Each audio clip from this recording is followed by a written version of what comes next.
Hello everyone, good morning. कैसे हो आप सब? हम सब तो बिल्कुल ठीक हैं और उम्मीद करती हूँ कि आप सब भी बिल्कुल अच्छे होंगे, बहुत खुश होंगे, मस्त होंगे और तंदुरुस्त होंगे। आप सभी का आपके अपने चैनल एसके ब्लॉग्स में बहुत बहुत स्वागत है। तो फ्रेंड्स, सबसे पहले आप सभी को मेरी राम राम। ये सुबह 8:15 बजे का टाइम है और अभी मैंने झाड़ू पोछा साफ़ सफाई का जो काम है सब कंप्लीट कर दिया है। और अभी सासू माँ को नहलाना है तो उसका मैंने गर्म पानी बाथरूम में रख लिया है। और अभी उनको मैं कुर्सी पे बिठा के और मंजन करने के लिए बोल के आई हूँ कि आप पहले मंजन कर लो, क्योंकि मंजन करने में उनको काफ़ी टाइम लग जाता है।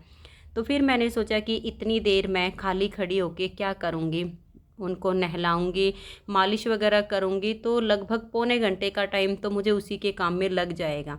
और उसके बाद फिर मैं खुद नहाऊंगी, फिर खाना बनाने की तैयारी करूंगी। तो सोचा अब कम से कम वो 8 से 10 मिनट का टाइम लगाएगी मंजन वगैरह करने में। तब तक तो मैं आलू छील के और इनको धो के पानी में डाल के रख दूंगी। फिर नहा के आऊँगी तो मेरा काम जल्दी से कंप्लीट होता चला जाएगा, नहीं तो फिर इसमें मुझे एक्स्ट्रा टाइम देना पड़ेगा, क्योंकि सुबह सुबह वैसे इतने सारे काम हो जाते हैं। और पहले तो ये था कि सासू माँ अपना घूमती थी, चलती फिरती थी, तो अपना खुद से नहा लेती थी, खुद से कपड़े पहन लेती थी, खुद से जो अपने काम हैं वो खुद से कर लेती थी। लेकिन अब उसके सारे काम मुझे करने पड़ते हैं, नहलाना, कपड़े पहनाना, मालिश करना। तो ये सब काम करने में मुझे सुबह सुबह पौने घंटे का टाइम तो ये लगेगा। फिर बार बार उनको वॉशरूम भी लेके जाना होता है, कोई भी काम कर रही होती हूँ उसको छोड़ के और बीच में उसको लेके जाना होता है। अगर विशाल के पापा जी बैठे होते हैं, घर पर होते हैं, तो वो चले जाते हैं, लेकिन अब आदमी हैं, बाहर भी चले जाते हैं घूमने फिरने के लिए। तो फिर अभी मैंने सासू माँ को नहला दिया है, तो सबसे पहले तो सिर में ही तेल की मालिश कर देती हूँ। और एक बहन का कमेंट्स आया था कि आप अपनी सासू माँ को कौन सा तेल लगाती हो। तो देखिए, सिर में तो कोई भी लगा लो जो आप अपना लगाते हो। पहले मेरी सासू माँ नारियल का तेल लगाती थी, जब इनके बाल लंबे थे तो खुद से धो लेती थी, चोटी वगैरह बना लेती थी, कंघी कर लेती थी। लेकिन अब इसकी हमने कटिंग करवा दी है कि बड़े बाल मतलब दूसरे से सुलझाने में काफ़ी दिक्कत आएगी और टाइम भी ज़्यादा लगेगा, तो छोटे छोटे जो है कटिंग करवा दी है। तो अब मैं इनके सिर में जो बजाज आलमंड ऑयल होता है ना, वो लगाती हूँ। इससे क्या होता है, नारियल के तेल में एक अजीब सी स्मेल होती है, तो फिर सारा दिन यहीं पे लेटे रहना बिस्तर में, तो नारियल के तेल की एक अजीब सी स्मेल आनी शुरू हो जाती है। तो इस वजह से मैं इनके सिर में बजाज आलमंड ऑयल लगाती हूँ, तो उसकी स्मेल नहीं आती है। दूसरा, उसका जो चिकनाहट होता है ना, जब लगाते हैं तो वो सिर की स्किन में रम जाता है, फिर बाद में कपड़े उससे चिकने नहीं होते हैं। लेकिन नारियल का जो तेल होता है ना, वो काफ़ी मोटा होता है और उससे बाद में कपड़े भी चिकने हो जाते हैं। तो इस वजह से मैं वो वाला तेल इनको नहीं लगाती हूँ।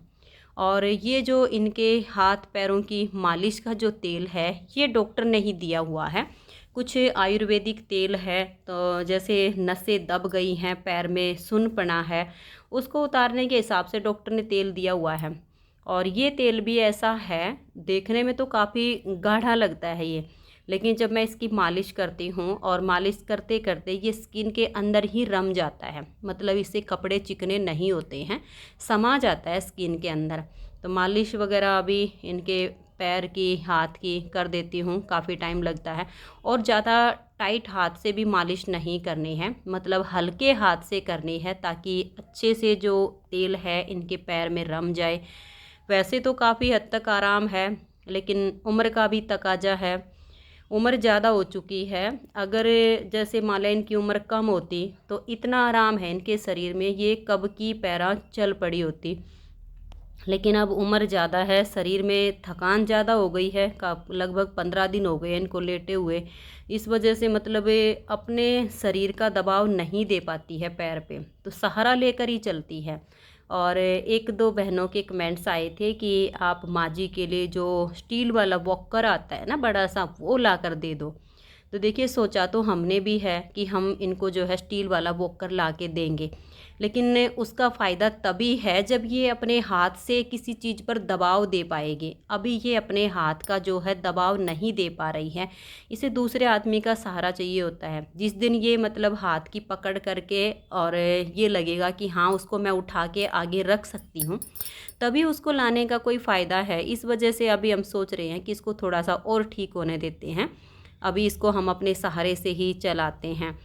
फिर उम्र ज़्यादा है, वैसे तो मुट्ठी भी बंद होती है और ऊपर मतलब योगा भी कर लेती है ऐसे हाथ को ऊपर नीचे करके, लेकिन जब किसी चीज़ को पकड़ के उठाती है ना, तब हाथ में पकड़ नहीं हो पाती है, तब वो हाथ से छूट जाती है। इसीलिए अभी माँ जी भी बोल रही है कि अभी नहीं, पहले मेरा हाथ जो है थोड़ा सा ऐसे होने दो कि मैं किसी चीज़ को उठाऊँ तो उसे अच्छे से पकड़ सकूँ। तो अभी पकड़ नहीं है मेरे हाथ में। तो अभी सासू माँ की जो है तेल मालिश कर देती हूँ, फिर मैं खुद से नहाऊंगी, नहा धो के और फिर खाना बनाने की तैयारी करूँगी, क्योंकि अभी सुबह का ये जो है लगभग 9 बजने वाले हैं इस टाइम पे, जब मेरी सासू माँ के जो है मालिश वगैरह का सब काम कंप्लीट हुआ है, तो लगभग 9 बज चुके थे।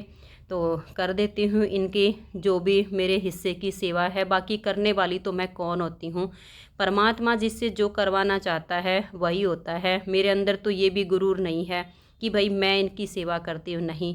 जब मेरे परमात्मा चाहते हैं तो मैं कर पाती हूँ। और हमेशा एक ही प्रार्थना करती हूँ कि भगवान मेरे अंदर इतनी शक्ति देना, इतनी विनम्रता देना कि मैं ये सब कर सकूँ। तो कर देती हूँ, फिर नहा धो के किचन में मिलूँगी।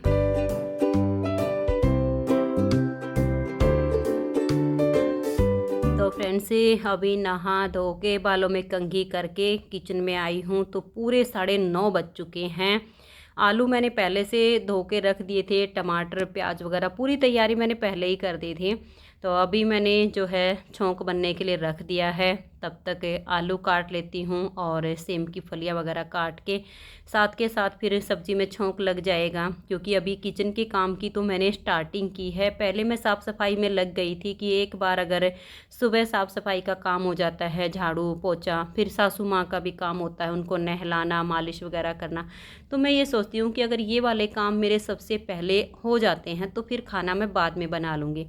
क्या होता है कि अगर मैं सुबह ज़्यादा जल्दी खाना बनाने लग जाती हूँ तो फिर बच्चे मना करते हैं कि मम्मी अभी हमें भूख नहीं है, इतनी जल्दी खाना मत बनाया करो, कम से कम 11 साढ़े 11 बजे आप हमें रोटी दिया करो ताकि हमें भूख लग जाए।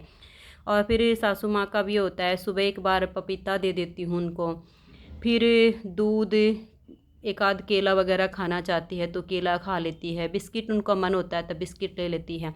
तो फिर वो भी मना कर देती है कि इतनी जल्दी मुझे भूख नहीं लगती है, एक तो लेटे रहना है, घूमना फिरना नहीं है, और फिर ऊपर से मतलब ये सारी चीज़ें खाने के बाद भूख नहीं लगती है। तो सब्ज़ी में मैंने छौंक लगा दिया है और अभी दही को भी भिगो देती हूँ। वैसे आजकल मेरा जो है लस्सी बनाने का मन कम ही होता है, लेकिन फिर दोनों बच्चों को मक्खन की आदत होती है तो मलाई उतार के और 2 दिन की मलाई एक दिन जमाती हूँ और फिर 2 दिन के बाद फिर जमाती हूँ ताकि बच्चों के लिए थोड़ा सा मक्खन हो जाए। फिर लस्सी एक विशाल के पापा जी पीते हैं घर में, और कोई नहीं पीता है, बच्चे तो दही खा लेते हैं। और अभी मैंने आटा वगैरह साथ के साथ लगा लिया था, रोटी बनानी शुरू कर दी हैं। सासू माँ की थाली मैंने पहले ही तैयार कर ली है, क्योंकि विशाल के पापा जी अभी चले गए हैं नहाने के लिए, तो वो आएंगे तब तक तो मैं सासू माँ को रोटी खिला दूँगी। फिर ये होता है कि नहा के आ जाएंगे, उनके हाथ वगैरह जो धुलवाने हैं वहीं पर बैठे बैठे धुलवाने होते हैं। तब तक तो विशाल के पापा जी बोल रहे थे कि मैं नहा के आ जाऊँगा, तब तक तुम एक एक रोटी करके ले जाके उनको खिला दो। तो फ्रेंड्स आप सब भी आ जाइए। सुबह के खाने में आज मैंने आलू और सेम की फली की सब्ज़ी बनाई है, सूखी सब्ज़ी बनाई है, तरी वाली नहीं बनाई है। लस्सी भी है, दही भी है, ताज़ा मक्खन है, गर्मा गर्म रोटी मैंने बना दी हैं। तो आइए और सुबह का खाना हमारे साथ खा लीजिए। और ये आज मेरा यहीं तक का रूटीन है जो मैं आप सबके साथ शेयर कर रही हूँ, इससे आगे का रूटीन शेयर नहीं करूँगी।